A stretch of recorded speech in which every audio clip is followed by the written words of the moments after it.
ఈ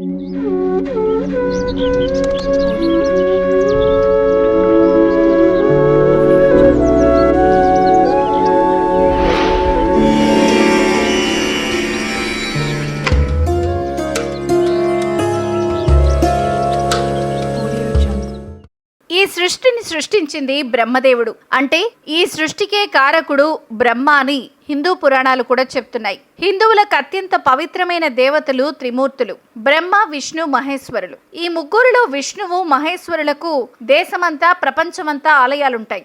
ఎన్నో పూజలు అందుకుంటారు. కానీ బ్రహ్మకు పూజలుండవు, ఆలయాలుండవు. ఎందుకో తెలుసా?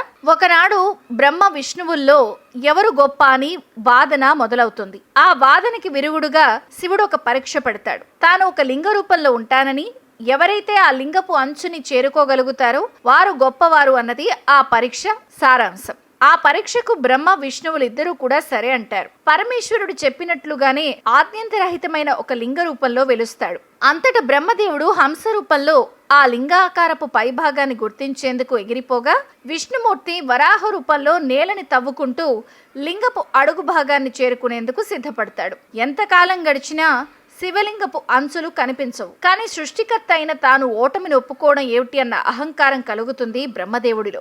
దాంతో తాను లింగపు పైభాగాన్ని దర్శించొచ్చానని అబద్ధం చెప్పేస్తాడు. అంతేకాదు తన మాట నిజమేనంటూ ఒక మొగలి పువ్వు చేత కూడా సాక్ష్యం చెప్పించేస్తాడు. కానీ లయకారుడైన శివుడి ముందు ఈ అబద్ధం చెల్లదు. పైగా తననే భ్రమింప చేయాలని చూసినందుకు పరమేశ్వరుడికి కోపం వస్తుంది. శివుడి మూడో కంటికి బ్రహ్మకున్న 5వ తల భస్మమైపోతుంది.